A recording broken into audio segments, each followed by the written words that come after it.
आ रही हैं। कहानी कुर्सी की शुरुआत यूपी के कन्नौज से आ रही बड़ी खबर से करते हैं। कन्नौज में आपको याद होगा एक लड़की के साथ बलात्कार, रेप की और यौन शोषण की घटना हुई थी और जो आरोपी था वो समाजवादी पार्टी का नेता था जिसका नाम था नवाब सिंह यादव। उसे पुलिस ने गिरफ्तार किया और अब जो रिपोर्ट आई है उसके मुताबिक डीएनए की रिपोर्ट मैच हो चुकी है पीड़िता के साथ, सैंपल मैच हो चुका है। रिपोर्ट जो आई है उसमें रेप की पुष्टि भी हो चुकी है। तो ये नवाब सिंह यादव जो तब तक कह रहा था कि उसके ऊपर ये यूपी की सरकार राजनीतिक द्वेष की वजह से कार्रवाई कर रही है, इसके ठिकानों पर बुलडोजर भी चलाया गया था, लेकिन रिपोर्ट आने से साफ हो गया कि इसका डीएनए भी पीड़िता से मैच हो गया है, साथ साथ रेप की पुष्टि भी हो गई है। ये हमें जांच में जुड़े हुए जो लोग हैं वो बता रहे हैं। अब इस जांच रिपोर्ट के सामने आने के बाद सवाल है कि आखिर इस मुद्दे पर अखिलेश यादव का क्या स्टैंड होगा, वो क्या कहेंगे। आपको याद होगा इससे पहले जब अयोध्या में इसी तरह का मामला आया था और वहां पर मोहित खान, वो भी समाजवादी पार्टी का नेता था, और उसके ऊपर एक नाबालिग के साथ गैंगरेप करने का आरोप था। जब अखिलेश यादव से जवाब मांगा गया तो उन्होंने कुछ नहीं कहा, बस ट्विटर पर उन्होंने इतना लिखा था कि आरोपी की भी डीएनए की जांच होनी चाहिए। अब इस दूसरे मामले में तो डीएनए की जांच हो गई और डीएनए का मिलान भी हो गया। साफ हो गया कि नवाब सिंह यादव ने उस लड़की के साथ दुष्कर्म किया था और कहां, अपने कॉलेज में नौकरी देने के बहाने उसे बुलाकर।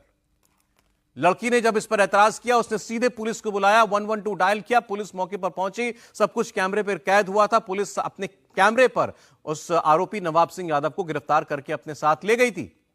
और किस किस के साथ इसकी तस्वीरें आई थी वो भी याद कीजिए। ये नवाब सिंह यादव कन्नौज में ब्लॉक प्रमुख था समाजवादी पार्टी का। बताया जाता है कि अखिलेश यादव जब सांसद थे उस वक्त, उससे पहले ये उनका प्रतिनिधि भी रह चुका था, लेकिन समाजवादी पार्टी ने कहा कि अब ये हमारा नेता नहीं है, अब ये हमारे लिए काम नहीं करता है। लेकिन जिंदगी भर वो समाजवादी पार्टी का नेता ही रहा, कार्यकर्ता ही रहा। समाजवादी पार्टी अब इस पर क्या कहेगी। डीएनए की बात हुई थी, डीएनए की पुष्टि भी हो चुकी है और ये वो उसी शख्स की तस्वीरें इस वक्त आप देख रहे हैं। यही है नवाब सिंह यादव, कन्नौज का एक रसूखदार आदमी है, एक मजबूत राजनीतिक आदमी है और इसके ऊपर अपनी जो कॉलेज ये चलाता है वहां पर एक लड़की को बुला करके उसके साथ यौन दुष्कर्म करने का आरोप था। इसको गिरफ्तार पुलिस ने किया था और फिलहाल ये पुलिस की कस्टडी में है। डीएनए का सैंपल मैच हो चुका है। अब ये प्रकरण में घटनास्थल से फॉरेंसिक एविडेंसेस कलेक्ट किए गए थे जिसे एफएसएल भेजा गया था। एफएसएल से रिपोर्ट प्राप्त हो गई है जिसमें दुष्कर्म किए जाने की बात की पुष्टि हुई है। इसमें कन्नौज पुलिस द्वारा अग्रिम कार्रवाई की जा रही है।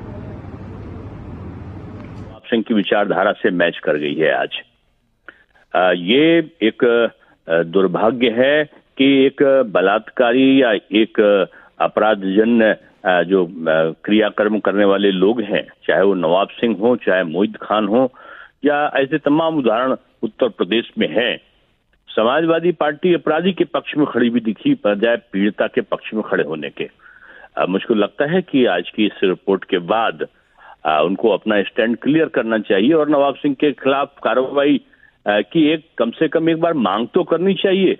और समाजवादी पार्टी को जो पीडीए बनाती है, जो अति पिछड़े लोग हैं, उनके खिलाफ जो उनकी पार्टी के कार्यकर्ताओं ने जो ये कर्म किए हैं उसके लिए सार्वजनिक दुख तो प्रकट करना चाहिए, लेकिन और इनको इस बात के लिए क्षमा भी मांगनी चाहिए कि वो पीड़ितता के पक्ष के बजाय वो एक तरीके से जो दोषी था, आरोपी था, उसके पक्ष में खड़े थे। तो आज ये बात क्लियर हुई है कि जो पुलिस की कार्रवाई थी वो सही दिशा में चल रही थी और इस प्रकार का कृत्य करने वालों का मैं समझता हूं कि योगी जी की सरकार में उचित इलाज की व्यवस्था भी है और वो उनका इलाज हुआ भी है और आगे भी ये प्रक्रिया ऐसे लोग जो भी प्रदेश में होंगे और जो भी गलत काम करना चाहते हैं उनको एक सबक मिलेगा कि योगी जी के सरकार में इस प्रकार का काम वो न करें।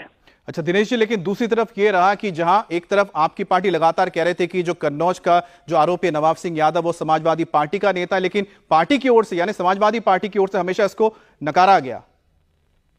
नहीं, तो सब जानते हैं कि वो प्रतिनिधि किसके थे। नवाब सिंह एक तरीके से वो इंचार्ज थे लोकसभा चुनाव में समाजवादी पार्टी के प्रत्याशी के और उनके पदाधिकारी रहे। सब जानते हैं उनके घर पे अभी भी झंडा उसके पहले ही भी समाजवादी का ही लगा रहा। तो ये प्रश्न नहीं है, प्रश्न ये है कि आपने अपराधी कहाँ का था ये कहते आप, लेकिन आप अपराधी के पक्ष में खड़े हो गए जी। कि पुलिस जो है वो डीएनए कराए। जब ऐसी घटनाएं होती हैं वो आप डीएनए कराए उसकी आपने मांग करी थी, और उसके बाद आपने एक और कोई टेस्ट है, नार्को टेस्ट है, उसकी मांग भी समाजवादी पार्टी ने कर दी थी। तो समाजवादी पार्टी को ये तो देखना चाहिए कि सारी टेस्ट उनकी जो बयानी है, जो उनका बयान है, उसके विपरीत जा रहे हैं। जी मैं समझता हूं कि अपराधी होता है और उसके पक्ष लेने के बजाय पीड़ित के पक्ष में खड़े होना चाहिए।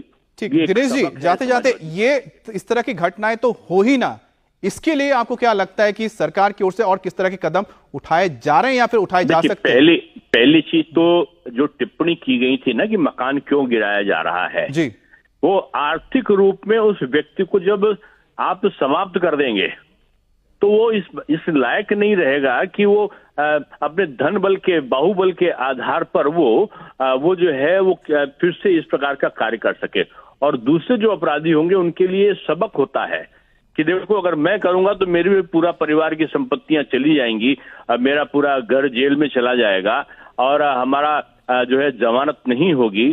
तो ये पुलिस के कार्रवाई जो कठोर होती है वो इसलिए होती है कि वो दूसरों को मैसेज देती है, और त्वरित कार्रवाई ये भी एक जरूरी प्रक्रिया थी। और मैं समझता हूँ तो दोनों तीनों केस में जो उत्तर प्रदेश सरकार है उसने त्वरित कार्रवाई जी की। दिनेश जी, बहुत बहुत शुक्रिया।